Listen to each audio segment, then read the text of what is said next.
Sungguh-sungguh Allah sangat ridho ketika seorang hamba itu makan, makan ketika sesuap nasi dia muji Allah, ketika minum seteguk nasi dia muji Allah. Itu kalau orang diridhoni Allah itu wali betul. Itu untuk jadi wali itu gampang. Kamu makan ridho, kamu ninjak buminya Allah ridho seneng, kamu hidup keseharian aman seneng. Nah ini supaya sampean kita semua ngaji betapa panduan Rasulullah untuk menggapai ridho Allah itu banyak yang keseharian sekali. Saking kesehariannya banyak dalam hadis dan itu sahih. Nabi menyebut hal-hal yang keseharian. Hatta ma tas'alu fi imra'atika, kamu punya uang kemudian istri kamu bisa makan itu ibadah. Bahkan sebagian ibadah itu dicontohkan Nabi yang akhirnya diprotes sahabat. Yaitu wafi buti ahadikum sodakoh, kamu menggauli istri kamu itu ya sodakoh. Sampai sahabat bilang yang benar ya Rasulullah. Ayati ahaduna syahwatahu wa huwa lahu ajrun. Masa urusan biologis, urusan syahwat kemudian dia dapat pahala. Nabi menjawab, alai salawadu'aha fi haramin akana alaihi wisrun. Bagaimana kalau dia meletakkan ke yang tidak benar itu kan dosa. Nah, hal-hal seperti ini yang saya ingin teman-teman semua. Saya juga agak ingin ngaji demi Anda juga agak ingin. Itu dosa sekali ngaji kok pesanan kelompok tertentu itu enggak boleh. Islam itu untuk semua. Jadi ya cuma karena di depan saya jenengan ya seakan-akan jenengan korbannya. Itu ada ilmunya dalam usul fikih itu. Jadi orang itu harus ngaji usul fikih. Nama yang disebut, mungkin Mas Sufyan masih ingat zaman ngaji usul fikih. Nama yang disebut itu tidak jaminan sebagai prioritas perintah. Jadi misalnya gini, kebetulan yang di depan Nabi itu Abu Dzar. Nabi ya bilang, ya Aba Dzarin ini uhibbuka misalnya, atau ya Mu'ad ini uhibbuka, atau ya Aba Hurairah ini uhibbuka misalnya. Banyaklah riwayat yang Nabi nyebut ya Aba Dzarin, ya Mu'ad, ya Aba Hurairah. Kemudian misalnya Nabi meneruskan khitab, ini uhibbuka, saya mencintai kamu, fakul dubur sholatin, atau sebagian riwayat disebut fala tada'an la dubura kulli sholatin, Allahumma inni ala dzikrika wa syukrika wa husni ibadatik. Saya mencintai kamu, siapa saja. Mu'ad bisa, Abu Dzar bisa siapa? Saya mencintai kamu, mohon kalau habis sholat kamu jangan lupa wiridan Allahumma a'inni ala dzikrika wa syukrika wa husni ibadatik. Ya Allah, tolong kami permudah supaya mudah ingat engkau. Anda tidak bisa mentang-mentang, wong nama saya Parmin, nama saya Purnomo, itu yang diperintahkan Mu'ad misalnya. Jadi yang disebut satu, tapi khitab itu untuk siapa saja. Saya teruskan. Jadi saya mohon semua kita melakukan kebaikan itu kalau dalam kaidah fikih disebut al yakin la yuzalu bisyak. Banyak kebaikan yang kebenarannya itu 100%. Tidak punya efek samping ke pihak lain, ke kelompok lain, ke komunitas lain. Yaitu tadi misalnya Anda makan dan itu murah sekali, hanya butuh satu piring. Setiap punyaan kamu muji Allah, setiap minum kamu muji Allah. Itu redaksinya Rasulullah SAW disebut Allah sangat ridho ketika seorang hamba makan, kemudian dia memuji Allah. Atau minum, kemudian dia muji Allah. Logikanya gampang, negara seperti ini yang kamu harapkan bentuknya kayak apa, mertua, ipar, komunitas, tetangga. Itu nyata terjadi, itu kan belum pasti. Sementara yang mesti terjadi adalah kamu butuh makan, kalau tidak mati. Butuh minum, kalau tidak mati. Butuh bumi yang nyaman ditempati, kalau tidak kita juga mati. Sebab itu Allah kalau menyebut nikmatnya itu hal-hal yang keseharian. Alladzi at'amahum min ju'. Allah itu siapa? Allah itu yang menciptakan kamu bisa makan. Tidak berlebihan. Allah itu yang menciptakan kondisi sosial itu ideal. Zaman Nabi itu ya ada orang munafik. Orang-orang pilihan Allah itu juga diuji orang sekelilingnya yang macam-macam. Semua diuji sesuai konteks zaman dan waktu. Nah, tapi ada ibadah-ibadah yang selalu disarankan Nabi. Sampai Nabi itu pernah ditanya, ayul islami khairun ya Rasulullah, Islam terbaik itu gimana? Jawaban Nabi itu unik. It'amut to'am. Islam terbaik itu ya makan-makan, yang santai-santai. Ketika Allah menyebut beberapa kebaikan, falak tahamal aqobah wa ma adrokan apa? Mal aqobah. Terusannya apa? Fakku raqobah. Terusannya apa? Au it'amun fi yaumin di masubah. Ya, itu acara makan-makan itu juga Islam. Kenapa? Ya bayangkan kalau tidak ada makanan, kita mati kan? Kondisi sosial tidak ideal itu Anda masih gak apa-apa. Tapi kalau Anda tidak makan, Anda tidak minum, Kamu punya istri cerewet masih bisa hidup, punya mertua cerewet masih bisa hidup. Tapi kalau tidak makan bisa mati. Berarti penting mana istri sama makan? Penting mana? Makan. Semoga istri Anda dengar, nanti kamu disuruh makan tapi pulang deh. Itu kalau dibahasakan makan masih memahami. Penting mana nasi satu piring dengan istri. Nggak ada nasi mati, nggak ada istri belum mati. Penting mana? Gak berani jawab kan? Nah, ternyata Anda ada garang kan di depan istri. Jadi saya mohonlah, mungkin Mas Sufyan Sauri tadi yang bisa bantu lah. Teman-teman tuh ngaji yang keseharian saja. Karena kita nyari ridha Allah itu berdasar firman Allah. Dan firman Allah itu menyebut keseharian tuh riang, gampang. Yaitu tadi misalnya wa min ayatihi manamukum billaili wan nahar. Termasuk ayat-ayat Allah itu kamu tidur. Maka dulu itu ada guyonan, ada tokoh Mu'tazilah, kelompok dalam Islam yang berpikir manusia itu bisa menentukan ikhtiarnya sendiri. Karena saya bisa duduk, ingin berdiri, berdiri.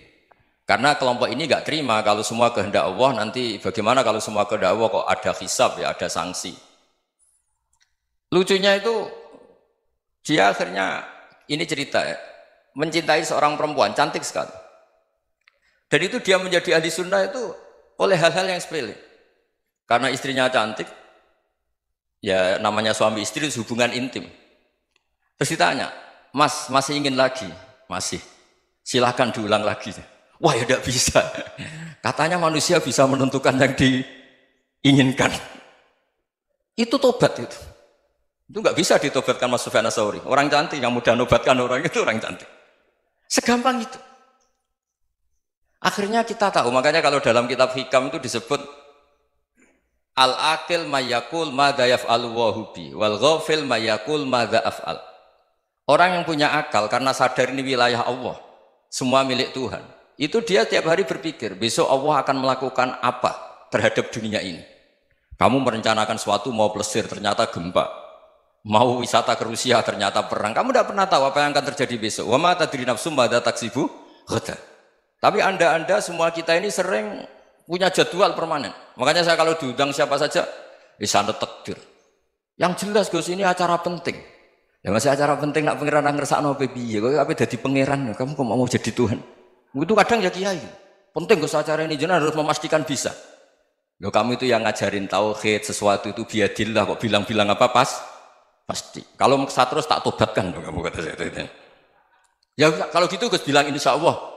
Wah itu hati saya, fisik saya, roh saya sudah bilang insya Allah. Tidak usah kamu latih kata saya. Nah hal-hal tauhid keseharian itu gampang sebetulnya. Wal ghafil yaqulu madza af'al. Tapi orang yang lupa Allah dia setiap hari bilang besok apa? Kita bisa melakukan apa? Seakan-akan dia itu aktor, dia penting, dia subjek permanen, dia.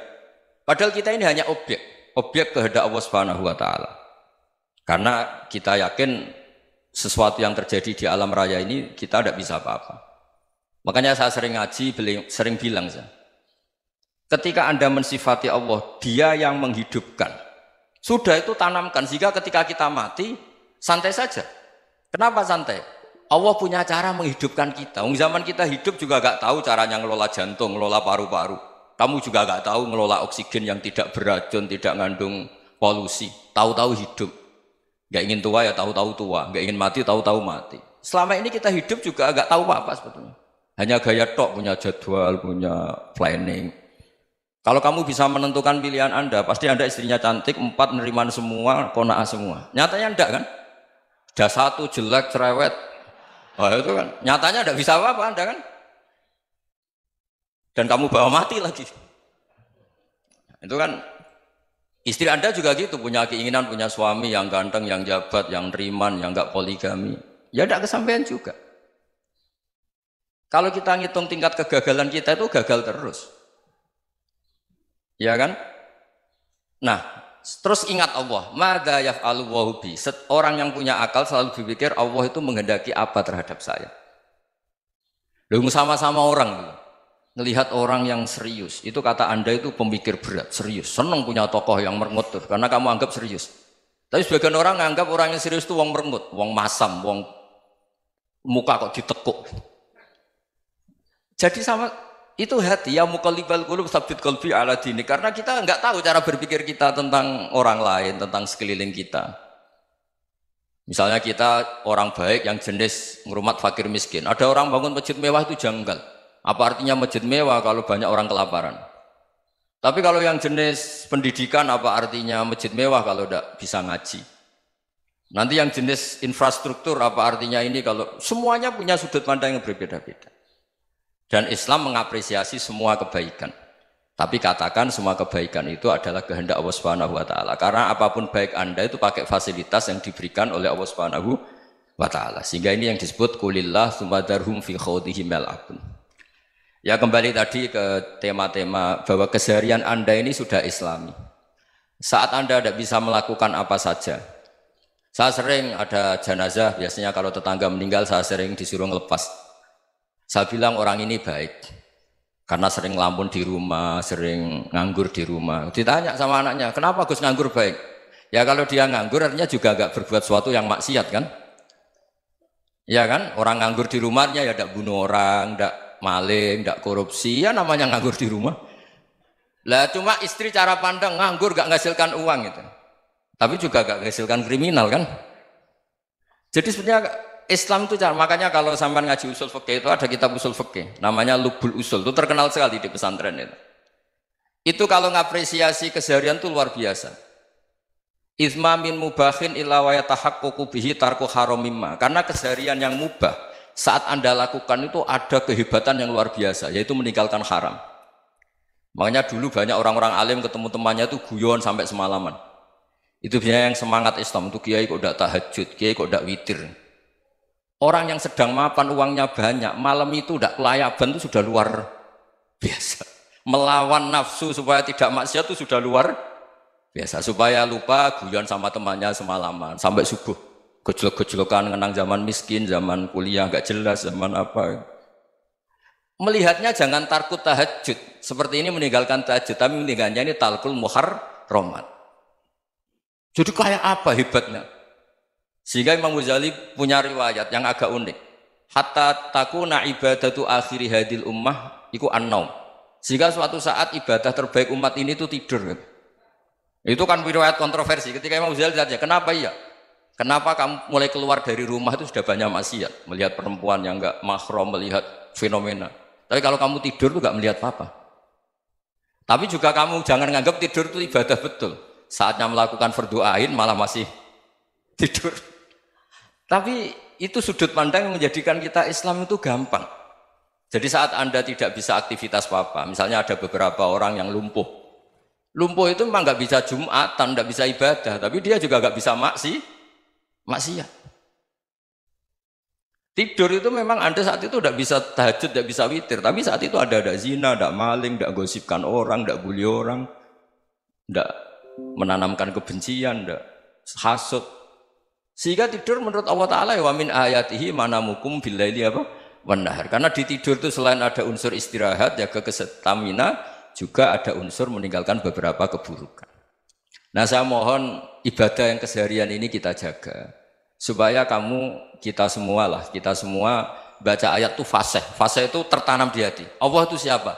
Alladzi at'amahum min ju'i wa amanahum min khauf. Dan Allah kalau cerita di Quran itu anna subabnal ma'a subba thumma syaqaqnal ardhan wa syaqqa fa ambatna fiha habba wa inaba wa qadba wa zaituna wa nakhla wa hadaika hulba. Kamu tahu saya ini siapa kata Allah? Saya ini adalah Tuhan yang menurunkan air. Kemudian ada tanaman banyak. Habba wa inaba wa qadba, ada zaitun, ada tin, kalau orang Jawa mungkin ada tela, ada padi, ada mangga, ada pisang. Sudah. Wa inaba wa zaituna wa nakhla wa hadaika hulba. Ada perkebunan yang lebat. Tujuannya apa? Mata Allahkum, silahkan kamu pakai, kamu nikmati. Tapi karena kadang kita ini punya ide-ide besar. Tadi untuk syukur saja nunggu punya istri riman, rumah baik, tetangga baik, komunitas baik, semuanya baik baru syukur. Lama-lama nanti ada di surga, syukurnya nunggu surga paling kelas A. Itu sudah ada yang menghuni Rasulullah, kamu nggak boleh di situ. Masa untuk syukur saja? Repotnya Masya Allah. Jadi mohonlah Quran yang kalau Anda hafalkan juz sama itu kan ada ayat-ayat yang kayak tadi. Ya, fal yang dzuril insanu ila ta'ami. Coba lihat. Apa yang kamu makan ya? Dari mana? Dan untuk mempertahankan hidup kamu keseharian. Jadi jangan kira ibadah itu harus membentuk komunitas yang versi Anda.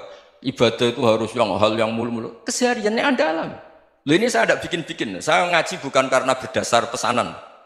Itu ayat yang saya baca kan betul ada ayatnya kan. Fal yang dzuril insanu ila ta'amih anna sobabnal ma'a sobba thumma syaqaqnal ardo syaqqa fa ambasna fiha habba wa inaba wa qadba wa zaituna wa nakhla wa hadaika ghulba. Terusannya apa? Mata'al lakum, silakan kamu nikmati. Mata itu silakan kamu nikmati. Ya kayak sampean dikasih hidangan ya makan. Ya sudah makan, habis makan ya minum, habis itu ngantuk ya tidur. Ya sudah normal-normal saja.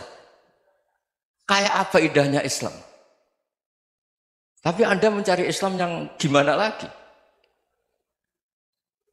Nah itu yang diajarkan guru-guru kita, diajarkan sanad kita sampai Wali Songo, sampai Rasulullah SAW. Bahwa pada akhirnya ada jihad, ada perang. Itu dulu memang perang, bukan membunuh, beda. Dulu kita dijajah Belanda ya perang, dan itu normal karena kita dijajah.